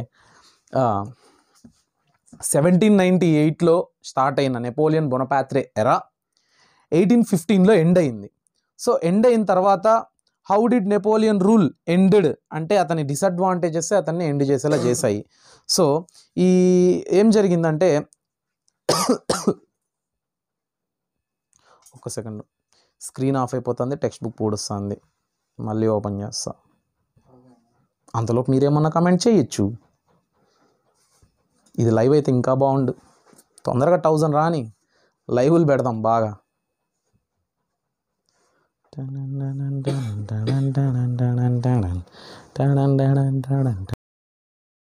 okay, let's continue on. 1815లో నెపోలియన్ బొనపాత్రే ఎరా ఎలా ఎండ్ అయిందంటే, అతని మీద చాలా కంట్రీస్ కలెక్టివ్గా యుద్ధం చేసేది. ఆ బ్యాటిల్ పేరే బ్యాటిల్ ఆఫ్ వాటర్లూ. ఇది చాలా ఇంపార్టెంట్, గుర్తుపెట్టుకోండి పేరు, battle of Waterloo. Which battle is the reason for the decline of Napoleon Bonaparte అంటారు, బ్యాటిల్ ఆఫ్ వాటర్లూ. సో ఈ బ్యాటిల్ ఆఫ్ వాటర్లూ అనేది 1815లో జరిగింది. బ్రిటను, ప్రష్యా, రష్యా, ఆస్ట్రియా ఈ కింగ్డమ్స్ అన్నీ కలిసి నెపోలియన్ మీద కలెక్టివ్గా యుద్ధం చేసి నెపోలియన్ని ఓడించేసాయి. నెపోలియన్ ఓడిపోయినాడు. తర్వాత వీళ్ళందరూ కన్జర్వేటివ్స్ అనమాట. కన్జర్వేటివ్స్ అంటే ఏంటి, ఒక ఈక్వాలిటీ టైప్ ఆఫ్ ఫీలింగ్ ఉన్న పీపుల్ అందరూ, అంటే మనందరం ఈక్వాలిటీ మెయింటైన్ చేయాలి దేశంలో, లైక్ కంట్రీ ఒక republic type of, democratic type of, socialist type of country అనేది ఉండాలి, అదే గుడ్ ఫర్ ద సొసైటీ అనే ఆలోచన ఉన్న వాళ్ళు ఈ బ్రిటన్, ప్రష్యా, రష్యా, ఆస్ట్రేలియాలో వీళ్ళనే కన్జర్వేటివ్స్ అంటారు. The idea of conservatives is called conservatism అనమాట. అండ్ వీళ్ళందరూ నెపోలియన్స్ తీసుకొచ్చిన చేంజెస్ అన్నిటినీ అబాలిష్ చేసేసినారు, అంటే బ్యాక్ తీసేసినారు. ఫర్ ఎగ్జాంపుల్ ఏంది, మళ్ళీ మొనార్కీని తీసేసి నెపోలియన్ ఒక డెమోక్రటిక్ టైప్ ఆఫ్ కాన్సెప్ట్ పెట్టినా అతని డిసడ్వాంటేజెస్ మనం మాట్లాడుకున్నాం. మళ్ళీ టైం వేస్ట్ ఎందుకు, ల్యాగ్ ఎందుకు, హిస్టరీ అసలే ల్యాగ్ అనిపిస్తుంది నాకు, ఎక్కువ డ్యూరేషన్ దాటుతుందేమో అనిపిస్తుంది. సో మొనార్కీని తీసుకొచ్చారు మళ్ళీ. Next church power restored. Church అంటే క్లర్జీసు, ఈ పాస్టర్స్, ఈ ఫాదర్స్ ఉంటారు కదా, పోప్స్, ప్రీస్ట్లు అంటారు, వీళ్ళందరినీ మళ్ళీ బ్యాక్ తీసుకురావడం. Social hierarchy restored. Social hierarchy అంటే మళ్ళీ క్లర్జీసు, నోబుల్స్ టాప్లో ఉంటారు, హౌస్ ఆఫ్ కామనర్స్ అందరూ కింద ఉండాలి, మిడిల్ క్లాస్ పీపుల్ ఇవంతా. నెక్స్ట్ ఆటోక్రాటిక్ రూల్ వాజ్ రీఎస్టాబ్లిష్డ్ అనమాట. ఆటోక్రాటిక్ రూల్ అంటే మళ్ళీ ఈ ఆర్మీ కమాండర్స్, కింగ్సే పాలించాలనే కాన్సెప్ట్ని తీసుకొచ్చారు. ఈ బ్రిటన్, ఇప్పుడు ఇంతమంది బ్రిటన్, రష్యా, ప్రష్యా, ఆస్ట్రియా, ఇన్ని దేశాలు కలిసి, దేశం అనకూడదు సారీ, ఇన్ని డైనస్టీలు కలిసి యుద్ధం చేసి బ్యాటిల్ ఆఫ్ వాటర్లు చేసి నెపోలియన్ బొనపార్ట్ని దింపేసి ఫ్రాన్స్ని తీసుకొచ్చింది కదా, ఫ్రాన్స్ని గెలుచుకునింది కదా. ఇప్పుడు వీళ్ళలో ఎవరు పాలించాలి, కన్ఫ్యూజన్ మళ్ళీ స్టార్ట్ అవుతుంది. కాబట్టి వాళ్ళు ఒక ట్రీటీ, ఒక ఒప్పంద పత్రం రాసుకున్నారు. ఆ ఒప్పంద పత్రం పేరే treaty of Vienna.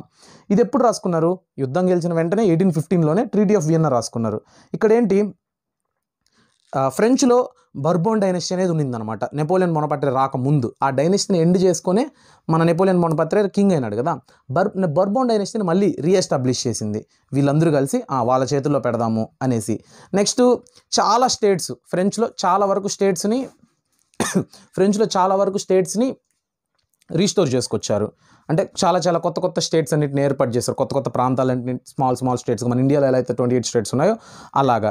Next Prussia was given importance new territories on its western frontiers. అంటే ఇప్పుడు ఫ్రాన్స్కు లెఫ్ట్ సైడ్లో ఉన్న ప్రష్యా వండుకొని వెస్టర్న్ టెరిటరీస్ మీద అథారిటీ తీసుకునింది. Austria got control over north Italy. ఇప్పుడు ఇటలీ ఏంటి ఇవన్నీ మాట్లాడుతున్నామని డౌట్ రాకూడదు, అప్పట్లో ఫ్రెంచ్ ఇది ఇటలీ అని లేదు, కంబైన్డ్గా ఉండేది. ఆ ప్రాంతాలన్నింటినీ కలిపి ఎంపైర్స్గా మాట్లాడుకునేటోళ్ళు. హ్యామ్స్బర్గ్ ఎంపైరు, ఇప్పుడు కూడా బర్బన్ డైనస్టీ అన్నాం కదా, ఫ్రాన్స్ అనలా, బర్బన్ డైనస్టీ అన్నాం. సో ఇప్పుడు ప్రజెంట్ నేమ్ ఫ్రెంచ్ కాబట్టి మనకు అర్థం అవడానికి అలా మాట్లాడుకుంటున్నాము. Okay, Austria got control over northern ఇటలీని ఆస్ట్రియా కంట్రోల్లోకి తీసుకునింది. రష్యాకి పోలాండ్ వచ్చింది, అంటే పోలాండ్ అనేది కూడా కంట్రీ, పోలాండ్ని రష్యా తీసుకునింది. నెక్స్ట్ ఇవన్నీ నేను చెప్పే పాయింట్లు ఇంపార్టెంట్, మళ్ళీ రిపీట్ చేస్తాను. Confederation of 39 states which had been set up by the Napoleon was left అనమాట. అంటే 39 కొత్త స్టేట్స్ నెపోలియన్ క్రియేట్ చేశాడు, వాటిని అబాలిష్ చేసేసింది అనమాట. అబాలిష్ ఇన్ ద సెన్స్ వాటిని టచ్ చేయలేదు, వేస్ట్ అన్నట్టుగా వదిలేసింది. సో ఇప్పుడు మొత్తానికి 6 పాయింట్స్ మాట్లాడుకున్నాం. ఫస్ట్ పాయింట్ ఏంది, బర్బన్ డైనస్టీని రీఎస్టాబ్లిష్ చేసింది. అంటే వాళ్ళని మీరే ఫ్రెంచ్ మీదే మీరే మా ఆధీనంలో, అంటే ప్రెసిడెంట్ ఉంటాడు, ప్రైమ్ మినిస్టర్ ఎలా పాలిస్తాడు, first citizen of India president అయితే. సో అలానే ఇక్కడ బోర్బన్ డైనస్టీ మీరు పాలించుకోండి, but under the rule of treaty of Vienna we framed అన్నట్టు. Next series of states were created, కొత్త స్టేట్స్ అన్ని క్రియేట్ అయినాయి, అది మీరు రాయాలి. నెక్స్ట్ ప్రష్యా వెస్టర్న్ ఫ్రంటియర్స్ దగ్గర టెరిటరీస్ని అథారిటీ తీసుకునింది. ప్రష్యా వండుకొని ఆస్ట్రియా వండుకొని నదర్న్ ఇటలీని తీసుకునింది, రష్యా వండుకొని పోలాండ్ని తీసుకునింది. నెక్స్ట్ వండుకొని ఈ నెపోలియన్ బొనపార్ట్ క్రియేట్ చేసిన ఒక 39 స్టేట్స్ని లెఫ్ట్ అన్టచ్డ్ అనమాట, వదిలేసింది, పట్టించుకోలేదు, అబాలిష్ చేసినట్టుగా వదిలేసింది, వాటిని మేము కన్సిడర్లోకి తీసుకోమో అనేసి. ఓకే, ఇది 2.3 చెప్తుంది. అదే అక్కడ వాళ్ళు ఒక టేబుల్ మీద కూర్చొని ఓవన్ మాట్లాడుకుంటున్నారు కదా, అదేం లేదు, ఆ బొమ్మ ఏంటంటే ట్రీటీ ఆఫ్ వియన్నా గురించి మాట్లాడుకుంటున్నారు. ఇప్పుడు ద రెవల్యూషనరీస్, కన్జర్వేటివ్స్ గురించి మాట్లాడుకున్నాం. రెవల్యూషనరీస్ అంటే తిరుగుబాటుదారులు. వీళ్ళల్లో ఎవరు తిరుగుబాటుదారులు అయి ఉంటారు, ఇందాక మనము లిబరల్ నేషనలిస్టులు అనుకున్నాం, అంటే ఫ్రీడమ్ కోసం పోరాడుతూ liberalism, freedom with nationalism concept అనమాట. Many liberal nationalism people were not happy with the conservatism. అంటే వీళ్ళు చూడండి, ఏందో కేక్ కట్ చేస్తే ఈ పీస్ నాకు ఆ పీస్ నాకు అన్నట్టు ఎత్తుకున్నట్టే ఉంది, కానీ ఎక్కడ డెవలప్మెంట్ ఆఫ్ ద సొసైటీ అనేది మనకు కనపడట్లా. సో అక్కడ వీళ్ళు not satisfied, liberal Nationalist people అనమాట. సో వీళ్ళు కొన్ని రోజులు అండర్ గ్రౌండ్లోకి వెళ్ళిపోయినారు. ఎందుకంటే యుద్ధం చేయాలంటే బలం ఉండాలి, యుద్ధం గెలిచేటోడే శాంతి కోరుకోగలుగుతాడు, హక్కు ఉంది, లేదంటే వాడు పిల్ల బచ్చాగాడని మనకేదో సినిమాలో డైలాగ్ ఉంది, యుద్ధం చేయగలగ సత్తా ఉన్నోడే శాంతి కోరుకునే హక్కు ఉంటుంది అని. అలానే ఇప్పుడు వీళ్ళు యుద్ధం చేసే పవర్ లేదు కాబట్టి ఇప్పుడు ఏమైనా మాటలు ఎత్తి జైల్లో వేస్తారని ఉద్దేశంతో అండర్ గ్రౌండ్లోకి వెళ్ళిపోయినారు. అప్పుడు ఏం జరుగుతుంది అంటే, వన్ ఆఫ్ ద రెవల్యూషనరీ అయిన గిసెప్పి మ్యాజిని, ఈ పేరుని కూడా మీరు చాలా అండర్లైన్ చేసుకోవచ్చు, చాలా చోట్ల ఫిల్ ఇన్ ద బ్లాంక్స్ చూసెస్లో 1 మార్క్ క్వశ్చన్ 2 మార్క్స్ క్వశ్చన్లు అడగచ్చు, హూ ఈజ్ గిసెప్పి మ్యాజిని అనేసి.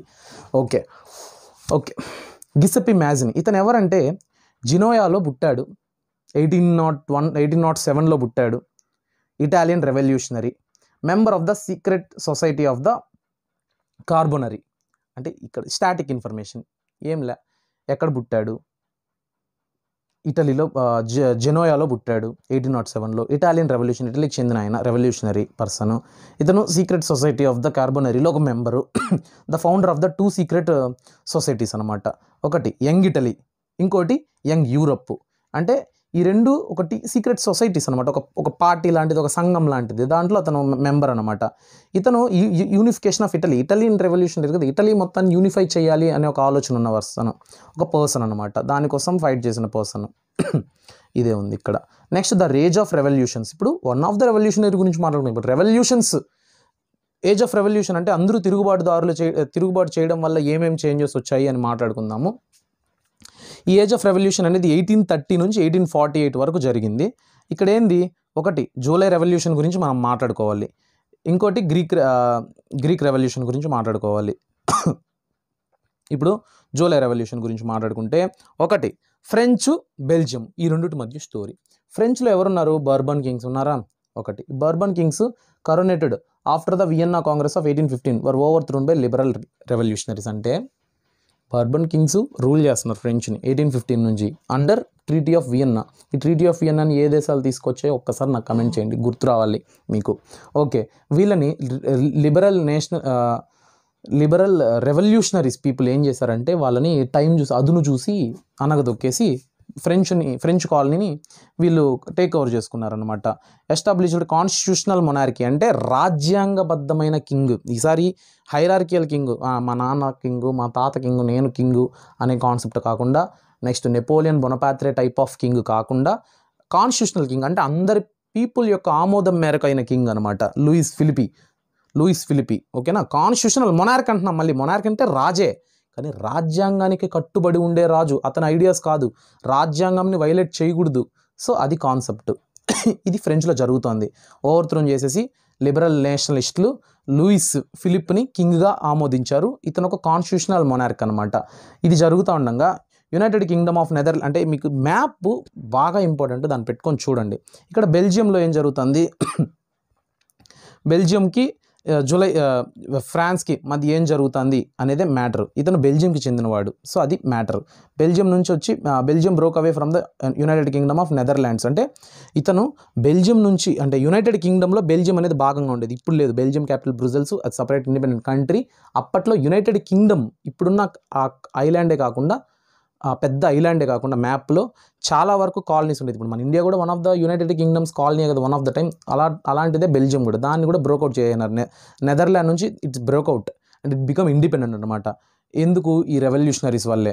ఒకటి ఈ రెండుటినే జూలై రెవల్యూషన్ అంటారు. అంటే జూలైలో జరిగింది సింపుల్గా, అంటే జూలైలోనే పర్ఫెక్ట్గా స్టార్ట్ అయ్యి జూలైలో ఎండ్ అయిందని కాదు, జస్ట్ ఎస్ ఎ స్లోగన్ జూలై రెవల్యూషన్ అంటారు. నెక్స్ట్ గ్రీక్ రెవల్యూషన్ గురించి మాట్లాడుకోవాలంటే ఒకసారి మ్యాప్ ఓపెన్ చేసి చూస్తే అటోమన్ ఎంపైర్ అని ఉంది. ఓకేనా. అటోమన్ ఎంపైర్లో ఉండేదే గ్రీక్. ఇప్పుడు world map, present world map తీసుకోండి, ఈ టెక్స్ట్ బుక్లో ఉండే మ్యాప్ తీసుకొని చూసారంటే అటోమన్ ఎంపైర్ ఎక్కడుందో అక్కడ గ్రీక్ ఉంటుంది. అంటే Greece capital Athens country. So అది. సో ఈ అటోమన్ ఎంపైర్లో Greek was a part of Ottoman empire since 15th century వరకు కూడా, అంటే 1499 1498 వరకు కూడా గ్రీక్ అనేది అటోమన్ ఎంపైర్లో భాగం. సో 1821లో గ్రీక్ అనేది స్ట్రగుల్ ఫర్ ఇండిపెండెన్స్ అనేది స్టార్ట్ చేసింది అనమాట. అంటే మాకు ఇండిపెండెన్స్ కావాలి అనే ఉద్దేశంతో ఐడియాలజీ, నేషనలిజం ఐడియా 1821లో స్టార్ట్ అయింది. అదే ఫ్రాన్స్లో 1798లోనే స్టార్ట్ అయింది. అందుకే French revolution is the oldest revolution. American revolution, French revolution very important అనమాట. అదొక ఇంధనం లాంటిది, ఫ్యూయల్ లాంటిది వేరే కంట్రీస్లో రెవల్యూషన్ తీసుకురావడానికి. ఓకే, అటోమన్ ఎంపైర్ నుంచి మేము సపరేట్ అవ్వాలి అనేసి గ్రీక్లో 1821లోనే ఆ ఐడియాలజీ స్టార్ట్ అయింది. ఓకే, ఈ 1832లో ఏం జరిగింది అంటే ఇదంతా ఇయర్స్, ఆ ఇయర్లో ఏం జరిగింది అంతే, స్టోరీ ఇంకేం లేదు. 1832లో the treaty of Constantinople recognised Greece as an independent nation. అంటే ఒక ట్రీటీ అంటే ఒక ఒప్పంద పత్రం, ట్రీటీ ఆఫ్ కాన్స్టాంటిపోల్ అనే దాంట్లో గ్రీస్ అనేది ఒక సపరేట్ ఇండిపెండెంట్ కంట్రీగా మేము ఆమోదిస్తున్నాం, మేము నమ్ముతున్నాం అనుకునే పీపుల్ మొత్తం సైన్ చేసేసి ఆ ట్రీటీని ఆమోదించి ఇంకా రెవల్యూషన్ స్టార్ట్ చేసినారనమాట. 1821లో స్టార్ట్ అయిన రెవల్యూషన్ 1832లో ట్రీటీ ఫ్రేమ్ చేసుకున్నారు. నెక్స్ట్ దీంట్లోనే romantic imagination of the national feeling. Romantic imagination and national feeling. Romantic అంటే సినిమాల్లో ఉండే రొమాంటిక్ థింగ్ కాదు, మనకు పేట్రియాటిజం అనే కాన్సెప్ట్ ఉంది. పేట్రియాటిజం అంటే సెకండ్ లెసన్లో క్లారిటీ వస్తుంది మీకు. ఈ లెసన్లో ఫిల్ కాని గ్యాప్స్ అన్నీ సెకండ్ లెసన్లో ఫిల్ చేస్తాయి. ఎందుకంటే నేషనలిజం ఇన్ ఇండియా, మన ఇండియా గురించి మాట్లాడుకుందాం, అప్పుడు మాట్లాడుకుందాం. అక్కడ పేట్రియాటిజం అనే కాన్సెప్ట్ ఉంది. పేట్రియాటిజం అంటే దేశభక్తి. ఇక్కడ వీళ్ళు రొమాంటిజం అంటారు. రొమాంటిజం అంటే ఏం లేదు, it is a cultural movement to empower their cultural feeling, unity feeling, their like national feeling తీసుకురావడాన్ని రొమాంటిజం అంటారు అనమాట. A cultural movement to develop a particular form of national sentiment. ఓకేనా, this is called romanticism. Definition important, 1 mark పక్కా, damn sure. ఇక్కడ ఒక person యొక్క like ఒక slogan కూడా ఇచ్చారు. రేపు ఒక 1 మార్క్ క్వశ్చన్, దీన్ని ఇచ్చేది ఎవరు చెప్పారని కూడా అడగచ్చు, ఎందుకు రిస్క్ తీసుకోవడం చెప్తా. The real culture was the culture of the common people. ఎవరు చెప్పారంటే దాస్వాల్క్. ఓకేనా, ఇతనికి ఇంకో పేరే జోహాన్ గాట్ఫ్రీడ్. ఇతను ఒక జర్మన్ ఫిలాసఫర్ అనమాట. ఓకే, సింపుల్ అయిపోయింది. Next Poland. పోలాండ్ గురించి చూద్దాం. పోలాండ్లో ఎవరిది పోలాండ్, ఎవరి కంట్రోల్లో ఉంది పోలాండ్, అసలు ఫస్ట్ అది గుర్తుందా? కామెంట్ చేయండి. ట్రీటీ ఆఫ్ వియన్నా ప్రకారం పోలాండ్ ఎవరి కంట్రోల్లో ఉంది? రష్యా కంట్రోల్లో ఉంది. ఈ ఇయర్గా మీరు కమెంట్ చేసి ఉండాలి. పోలాండ్ రష్యన్ లాంగ్వేజ్ మాట్లాడతారు, అక్కడ రష్యన్ పీపుల్ కంట్రోల్లో ఉంది. రష్యన్ లాంగ్వేజ్ మాట్లాడతారు కాబట్టి రష్యన్స్ అథారిటీ చూపించారనమాట పోలాండ్ మీద. సో 1831లో రెవల్యూషన్ జరిగింది. పోలాండ్ మాది అనేసి పోలాండ్లో ఉన్న నేటివ్ పీపుల్ రష్యన్స్ మీద రెబల్స్గా లైక్ తిరుగుబాటు చేశారు. దాంట్లో చాలామందిని రష్యన్స్ ఏం చేశారంటే జైల్లో పెట్టేసినారు.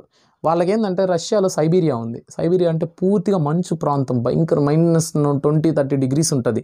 సో ఎవడన్నా ఎక్కువ చేసి ఎత్తుకెళ్ళి ఆ మంచు, మనము అవెంజర్స్లో కూడా చూస్తాం, Avengers civil war, captain America civil వార్లో చూస్తే ఈ షీల్డ్ వాళ్ళు ఎత్తుకెళ్ళి మంచు సైబీరియాలో పెట్టేస్తారు. ఎవరిని? వింటర్ సోల్జర్స్ అందరినీ మంచులో పెట్టేస్తారు కదా, అలాంటి టైప్ ఆఫ్ కాన్సెప్ట్. అన్నీ నిజంగానే జరుగుంటాయి, దాన్ని సినిమాలుగా ఫ్రేమ్ చేస్తారు. సో అలా చేస్తూ ఉన్నారు. అంటే అక్కడ కూడా పోలాండ్లో కూడా రెవల్యూషన్ స్టార్ట్ అయింది. రెవల్యూషనరీస్ గురించి మాట్లాడుకుంటున్నాం కదా, ప్రతి చోట రెవల్యూషన్ ఎవరు తీసుకొస్తున్నారని తెలుసుకుంటాం అంతే. ఇప్పుడు ఇలా రెవల్యూషన్ జరగడం వల్ల ఏం జరుగుతుంది? Hunger, hardship and popular revolt. 1830స్లో great economic hardship was experienced in Europe. ఇదే క్వశ్చన్గా అడతాడు. Explain the great economic hardship in Europe అంటాడు. సో ఖచ్చితంగా ఇంపార్టెంట్, బాగా వినండి. సో ఈ పాపులేషన్ అనేది యూరోప్లో బాగా పెరిగిపోతుంది. ఒక కాన్సెప్ట్ సింపుల్, ఏంది స్టోరీకి భిన్నంగా మాట్లాడుతున్నా అనుకోకండి, జనరల్ ఇదైతే జరుగుతూ ఉంటుంది కదా ఒక పక్క. సో పాపులేషన్ పెరిగిపోతుంది, అన్ఎంప్లాయ్మెంట్ పెరిగిపోతుంది. ఎందుకంటే పాపులేషన్ పెరిగినంత అన్ని ఉద్యోగాలు ఉండాలని లేదు. ఇప్పుడు ఇండియాలో కూడా, India is the largest populous country in the world, but unemployment rate is more than 40%. That's the point to be recognised. Okay, అక్కడ కూడా రైజ్ ఆఫ్ పాపులేషన్ పెరుగుతుంది, అన్ఎంప్లాయ్మెంటు పెరుగుతుంది. నెక్స్ట్ విలేజెస్ అన్నీ డెవలప్ అవుతున్నాయి, సిటీస్గా మారుతున్నాయి. అగ్రికల్చర్ మీద డిపెండ్ అవ్వడానికి ఏమీ లేదు. సో చిన్న ల్యాండ్ ఉండే వాళ్ళందరూ ల్యాండ్ కోల్పోయి రోడ్ల మీదకి వచ్చేస్తున్నారు, పూర్ పీపుల్ అయిపోతున్నారు, స్లమ్స్ పెరిగిపోతున్నాయి. ఈ చైన్ ఆఫ్ రియాక్షన్ అర్థం చేసుకోండి. స్లమ్స్ పెరిగిపోతున్నాయి. ఇవన్నీ జరగడం వల్ల స్మాల్ ప్రొడ్యూసర్స్ టౌన్స్లో కానీ విలేజెస్లో కానీ ఉండే వాళ్ళు ఏమి ఇబ్బంది పడుతున్నారు? అనాథల లెక్కన, అడుక్కు తినే వాళ్ళ లెక్కన అయిపోతున్నారు అనమాట, బెగ్గర్స్ లాగా. సో ఇలా జరుగుతూ ఉండగా హంగర్ అనేది పీక్ స్థాయికి వెళ్ళింది. ఆ పీక్ స్థాయి వల్ల వెళ్ళడం వల్ల ఏం జరిగిందో చెప్తాను. నెక్స్ట్ హార్డ్షిప్ అంటే కష్టాలు. So rise of food prices or bad harvest left the country poor. అంటే పంట తక్కువ, ఎందుకంటే మొత్తం సిటీస్గా డెవలప్ అయిపోయి ఇండస్ట్రీస్ వస్తున్నాయి. పంట తక్కువ ఉన్నప్పుడు డిమాండ్ తగ్గిందంటే ప్రైస్ పెరుగుతుంది కదా, అలాగా ఫుడ్ ప్రైస్ పెరిగిపోయింది, కొనడానికి డబ్బు లేదు. ఆకలి అలమటలతో ఎన్నో లక్షల మంది చనిపోయినారనమాట. ఆకలి వచ్చినప్పుడు ఫస్ట్ ఆఫ్ ఆల్ ఎవరికైనా కోపం వస్తుంది కదా, అలా ఆకలి వచ్చినప్పుడే రెవల్యూషన్ స్టార్ట్ అయిందనమాట. 1848లో ఫ్రాన్స్లో మళ్ళీ, ఇప్పుడు ఫ్రాన్స్ని ఎవరు పాలిస్తున్నారు? వీళ్ళు లిబరల్ నేషనలిస్ట్ పాలిస్తున్నారు కదా, వాళ్ళ మీద కూడా అపోజిషన్ స్టార్ట్ అయిందనమాట. మొత్తం నినాదాలతో స్టార్ట్ అయింది. సో లూయిస్ ఫిలిప్ పారిపోయినాడు. లూయిస్ ఫిలిపే కదా పాలిస్తూ ఉన్నాడు. అతను ఏం చేశాడు, దేశాన్ని వదిలి వెళ్ళిపోయినాడు అనమాట. దేశం నాది కాదు, మీరేమన్నా చేసుకోండి అనేసి. సో అప్పుడు ఉన్న పీపుల్ నేషనల్ అసెంబ్లీ అనేది ఫామ్ చేసుకున్నారు. అంటే కంప్లీట్ చూడండి, మెల్లమెల్లగా మొనార్కీ నుంచి లిబరల్ నేషనలిస్ట్ మూవ్మెంట్, అక్కడి నుంచి ఒక నేషనలిజము, ఇప్పుడు చూడండి ఒక నేషనలిస్ట్ అసెంబ్లీ. అంటే ఏంది, ఎమ్మెల్యేలు ఎంపీలు, మన కాన్సెప్ట్ ఆఫ్ థింగ్, ఎమ్మెల్యేలు ఉంటారు ఎంపీలు ఉంటారని నేను అనట్లా. అలా ఒక డెమోక్రసీ అనేది ఎస్టాబ్లిష్ అవుతుంది దేశంలో. సో ఓటింగ్ రైట్స్ అనేది వచ్చింది. 21 కంటే అబోవ్ ఏజ్ ఉన్న వాళ్ళకి ఓటింగ్ హక్కు. ఒకటి గుర్తుపెట్టుకోవాల్సిన పాయింట్, ఇక్కడ ఉమెన్స్కి లేదు, మెన్స్కి మాత్రమే. 21 ఏజ్ దాటితే వాళ్ళకి ఓటు హక్కు.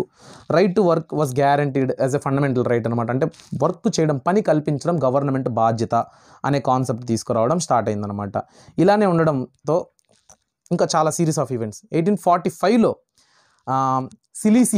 సిలీసియా రివోల్ట్ అనేది జరిగిందనమాట. సిలీసియా రివోల్ట్స్ అనేది ఎవరికి మధ్య జరిగిందంటే వీవర్స్కి, కాంట్రాక్టర్స్కి మధ్యలో జరిగింది. అంటే కాంట్రాక్టర్స్ చాలా తక్కువ డబ్బు ఇచ్చి ఎక్కువ పని చేయించుకుంటూ ఉండడం వల్ల వీళ్ళు రివోల్ట్ చేయడం. అంటే ఇక్కడ మొత్తం రివల్యూషనరీస్ ఏమేమి రివోల్ట్స్ జరుగుతున్నాయి అనేది మాట్లాడుకుంటాం అనమాట. సో ఈ రివోల్ట్ జరగడం వల్ల ఏం జరిగిందంటే వీవర్స్ అనేవాళ్ళు పూర్తిగా పని మానేసి మాకు మేమే ఓన్గా చేయగలుగుతాం అనే ధైర్యంతో మెల్లమెల్లగా స్మాల్ బిజినెస్ అనేది మళ్ళీ రీఎస్టాబ్లిష్ అయ్యిందనమాట. బట్ వీడేం చేస్తాడు, లైక్ డీలర్స్ కానీ మిడిల్ మ్యాన్ కానీ ఆర్మీని తీసుకొచ్చి బలవంతంగా చేయించడం అనమాట. అంటే లైక్ వెట్టి చాకరీ. సో అలాగా జరగడం వల్ల అక్కడంటే యూరోప్లో 14 మెంబర్స్ వీవర్స్ చనిపోయారంట. ఈ 14 మెంబర్స్ వీవర్స్ చనిపోవడం వల్ల రివోల్ట్ అనేది ఇంకా తీవ్ర స్థాయికి చేరుకునింది.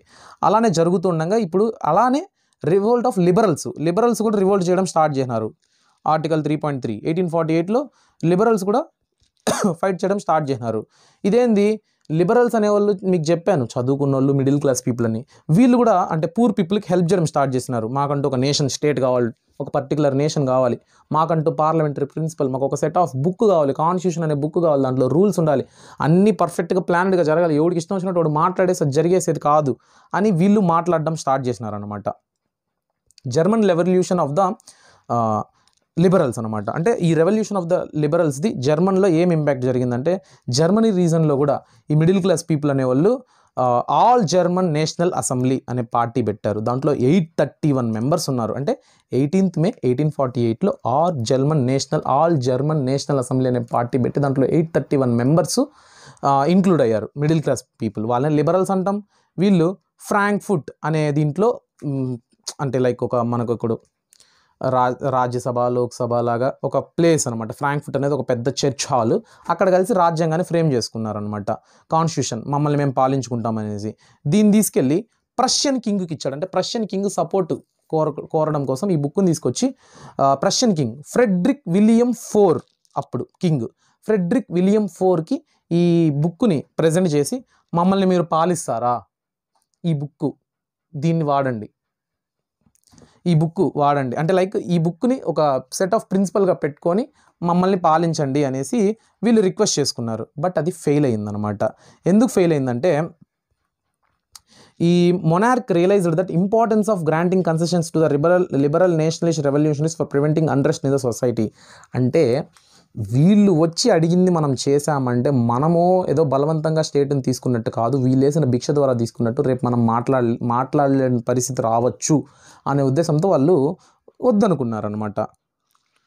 అలానే serfdom and bonded labour were abolished both in Habsburg dominion and in Russia. But వీళ్ళు చేసిన ఒక చిన్న మంచి పని ఏంటంటే ఈ సర్ఫ్డమ్ని కానీ, సర్ఫ్డమ్ అంటే వెట్టి చక్రి, బలవంతంగా చేసుకునే పనులు, బాండెడ్ లేబర్ అంటే 10 సంవత్సరాలు నా దగ్గర పని చేయాలి, 20 సంవత్సరాలు రాయాలని బాండ్ రాయించుకునేసి వాళ్ళని బలవంతంగా చేయించుకోవడం, టార్చర్ చేయడం, ఇలాంటివి లేకుండా అబాలిష్ చేసినారు.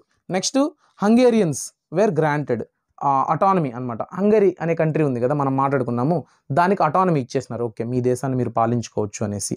ఇలా ఈ హంగర్, హార్డ్షిప్ దీనివల్ల కానీ, ఈ రెవల్యూషనరీస్ వల్ల కానీ, లిబరల్స్ వల్ల కానీ, ఈ లిబరల్ నేషనల్ అసెంబ్లీ వల్ల ఏమేమి జరిగినాయంటే ఈ బెనిఫిట్స్ జరిగినాయన్నమాట.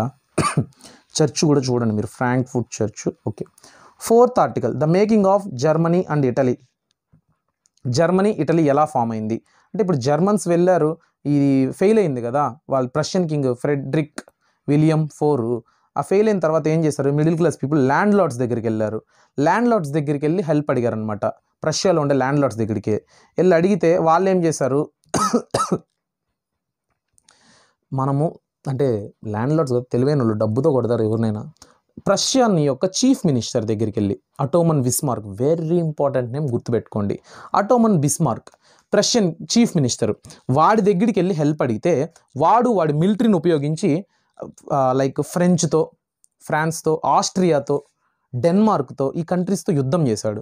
ఎవరు గెలిచారు? అటోమన్ బిస్మార్కే గెలిచాడు. Is a great military man కూడా, చీఫ్ మినిస్టరే, is a great military man. So ఇతను గెలవడం ద్వారా ఏం జరిగిందంటే జర్మనీ మొత్తాన్ని యూనిఫికేషన్ ఆఫ్ జర్మనీ ప్రాసెస్ అనేది స్టార్ట్ అయింది అండర్ కైసర్ విలియం వన్ని కింగ్గా ఆమోదించాడు 1871లో. నువ్వు కింగ్గా ఉండు, నీ మేజర్ పాలసీ ఏంటంటే జర్మనీని ఇంప్రూవ్ చేయి, లాభాలు తెచ్చిపెట్టు, మా ప్రష్యాకి లాభాలు తెచ్చిపెట్టు, అలానే జర్మనీని డెవలప్ చేయి, వాళ్ళు అడిగినట్టే చెయ్యి. లైక్ ఎవరైతే మనకు వచ్చి హెల్ప్ అడిగారో వాళ్ళు అడిగినట్టే చెయ్యి. లిబరల్స్ వచ్చి అడిగారు ఎవరిని, ల్యాండ్ లార్డ్స్ వచ్చి అటోమన్ బిస్మార్క్ని అడిగాడు. అటోమన్ బిస్మార్క్ విలియం వన్ చేతిలో పెట్టాడు, కైజర్ విలియం వన్ చేతిలో. వాడికి ఈ పన్ను అప్పచెప్పాడు అనమాట. ఇది జర్మనీ. కానీ జర్మన్ యూనిఫికేషన్ అనేది ఒక క్వశ్చన్ తీసుకుంటే ఇంత సోది ఉంటుంది. ఈ మెయిన్ ఈవెంట్స్, మెయిన్ పేర్లు, ఇయర్స్ చాలు. ఇప్పుడు ఇటలీ యూనిఫికేషన్ ఎలా జరిగింది? 19th సెంచరీలో ఇటలీ అనేది యాక్చువల్గా 7 స్టేట్స్గా డివైడ్ అయి ఉంటుందన్నమాట. సర్దేనియా పిడమౌంట్ అనేది ఒక ప్రాంతం. ఆ మ్యాప్ చూడండి, ఉంది చూడండి. సర్దేనియా పిడమౌంట్ ఇక్కడ బిస్కెట్ కలర్లో ఉండేది సర్దేనియా పిడమౌంట్ అనమాట. ఇక్కడ విక్టర్ ఇమాన్యుయల్ II అనేవాడి కంట్రోల్లో ఇది ఉంటుంది. నెక్స్ట్ పైన బ్లూ కలర్లో ఉండేది ఆస్ట్రియా హ్యాబ్స్బర్గ్ ఎంపైర్. మధ్యలో ఉండేది పోప్ అంటే ప్రీస్ట్ ప్లేసు. కింద ఉండేది బోర్బోన్ కింగ్ ఆఫ్ స్పెయిన్. అంటే ఇవంతా కలిపితే ప్రెజెంట్ ఇటలీ. సో ఇది ఉన్నింది. దీన్ని ఏం చేశాడు? గిసెప్పి మ్యాజిని, ఒక ఇటాలియన్ రెవల్యూషనరీ, ఇందాక మాట్లాడుకున్నామే, అతను మళ్ళీ పిక్చర్లోకి వచ్చాడు. ఇతను యంగ్ ఇటలీ అనే సీక్రెట్ ఏజెన్సీలో మెంబర్ అని చెప్పాం కదా, సీక్రెట్ సొసైటీలో. అతను ఈ రెవల్యూషనరీలో వన్ ఆఫ్ ద మెంబర్ అనమాట. 1848లో ఏం జరిగిందంటే కౌంట్ క్యావర్. ఈ కౌంట్ క్యావర్ ఎవరంటే ఈ సర్డేనియా పిడమౌంట్ ఉంటుంది కదా, విక్టర్ ఎమాన్యుయల్ II వాడి దగ్గర ఉన్న మినిస్టర్ అనమాట. వీడేం చేశాడు? ఫ్రెంచ్తో కలిసి ఇటలీ మీద యుద్ధం చేశాడు. ఆస్ట్రియన్ హాబ్స్బర్గ్ ఎంపైర్ అంటే పైన ఉంది చూసారా, ఆ కలర్లో ఉండేది. అంటే ఇక్కడ లాంబార్డీ, వెనేటియా అని ఉంది కదా, ఆ ప్రాంతం మీద యుద్ధం చేశాడు, గెలిచాడు. ఫ్రాన్స్ హెల్ప్ తీసుకొని గెలిచాడు అనమాట. సో ఇప్పుడు దాన్ని కూడా సర్దేనియా పిడమౌంట్తో కలిపేశాడు. అంటే సర్దేనియా పిడమౌంట్ని వీడు విక్టర్ ఇమాన్యుయల్ II వాడు దాన్ని కూడా ఆక్రమించినట్టు. ఎవరి హెల్ప్తో? కౌంట్ క్యావర్ హెల్ప్తో. నెక్స్ట్ ఈ కౌంట్ క్యావరే గిసెప్పి మ్యాజిని, గిసెప్పి గరిబాల్డి. ఈ గిసెప్పి గరిబాల్డి అనేవాడు హెల్ప్ తీసుకొని మిలిటరీ సాయంతో 1860లో ఈ కింద ఉన్న ప్రాంతం, దీని పేరేంటి, కింగ్డమ్ ఆఫ్ బోత్ సిలిసిస్, దీన్ని కూడా కంట్రోల్లోకి తీసుకొచ్చేసాడు. ఇది మొత్తం కూడా ఇమాన్యుయల్ II చేతిలోకి వెళ్ళిపోయింది. ఇంకా మిడిల్లో టాప్ ఆక్రమించాడు, కింద ఆక్రమించాడు. మిడిల్లో ఉండే దాన్ని ఫోర్స్ఫుల్గా ఆక్రమించుకోవచ్చు కదా, పోప్స్ని అందరినీ ఎలిమినేట్ చేసేసి మొత్తం ఇటలీని ఆక్రమించేశాడు. ఎవడు? Victor Emmanuel II with the help of Count Cavour. So Count Cavour strategy ఏంటి? 1 ఫ్రాన్స్తో కలిసి, 2 గిసెప్పి గరిబాల్డితో కలిసి. ఫ్రాన్స్తో కలిసి నదరన్ పార్ట్, గిసెప్పి గరిబాల్డితో కలిసి సదరన్ పార్ట్. వీళ్ళు మొత్తం వచ్చినాక మిడిల్ పార్ట్ని బలవంతంగా. సో ఇలా ఇటలీ యూనిఫికేషన్ అనేది జరిగిందనమాట. సో 1861లో ఇటలీ యూనిఫైడ్గా అయ్యింది. విక్టర్ ఇమాన్యుయల్ II అనేవాడు ఈ కింగ్గా డిక్లేర్ చేయబడినాడు అనమాట. ఇలా జరిగింది. ఇది ఇటలీ. ఇప్పుడు ఇక్కడ స్ట్రేంజ్ కేస్ ఆఫ్ బ్రిటన్, ఈ టాపిక్ చూడండి. అంటే బ్రిటన్లో మాత్రం ఏం జరిగింది? మేకింగ్ ఆఫ్ జర్మనీ అండ్ ఇటలీకి స్ట్రేంజ్ కేస్ ఆఫ్ బ్రిటన్కి ఏంది పరిస్థితి అంటే, ఇప్పుడు బ్రిటన్లో కూడా స్కాట్లాండ్, ఇంగ్లాండ్, వేల్స్, ఈ 3 డిఫరెంట్ కంట్రీస్ అనమాట. మొత్తాన్ని కలిపి ఇంగ్లాండ్ అంటాం, లేదా యునైటెడ్ కింగ్డమ్ అంటాము. ఇక్కడ ఏం జరుగుతుంది? స్కాట్లాండ్, వేల్స్, ఇంగ్లాండ్, ఈ పక్క ఉండేది ఐర్లాండ్, ఇదంతా కూడా యునైటెడ్ కింగ్డమ్ కిందకు వస్తుంది. స్కాట్లాండ్లో స్కాట్స్ ఉంటారు, వేల్స్లో వెల్ష్ అనే పీపుల్ ఉంటారు, ఇంగ్లాండ్లో ఇంగ్లీష్ పీపుల్, బ్రిటిష్ పీపుల్, ఐర్లాండ్లో ఐరిష్ పీపుల్ ఉంటారనమాట. వీళ్ళందరూ 1688లో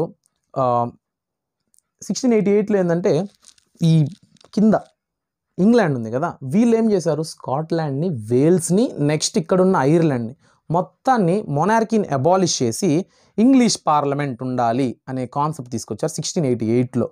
అంటే మొనార్కీని ఎలిమినేట్ చేద్దాం, 1688 నుంచి ఇంకా నుంచి మనకు పార్లమెంట్ ఉంటుంది. అంటే డెమోక్రటిక్ టైప్ ఆఫ్ కింగ్డమ్ అనేది ఉంటుంది మనకు. మొనార్కీ కింగ్డమ్ వద్దు, డెమోక్రటిక్ మొనార్కీ ఉంటే బెటరు అనేసి 1707లో యునైటెడ్ కింగ్డమ్ ఏం చేసిందంటే, అంటే గ్రేట్ బ్రిటన్ మొత్తానికి కలిపి ఏం చేసిందంటే, formed the act of the union between England and Scotland. ఇంగ్లాండ్కి స్కాట్లాండ్కి ఒక యూనియన్ అంటే ఒక ప్యాక్ట్, ఒప్పంద పత్రాన్ని తయారు చేసుకునింది. మనందరం కంబైన్డ్గా ఒకటే దేశం, దాన్నే యునైటెడ్ కింగ్డమ్ అందాము మనందరం కలెక్టివ్గా ఉంటేనే యూరోపియన్ రెవల్యూషనరీస్ నుంచి మనం మనల్ని కాపాడుకోగలుగుతాము అనే కాన్సెప్ట్ అనే ఐడియాలజీని తీసుకొచ్చారనమాట.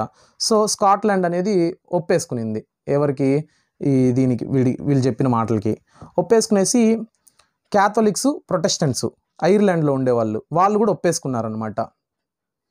ఓ మై గాడ్, బ్యాటరీ అయిపోతుంది, తొందరగా చెప్పాలి. సో విజువలైజింగ్ ద నేషన్, బ్రిటన్లో ఇదే జరిగింది.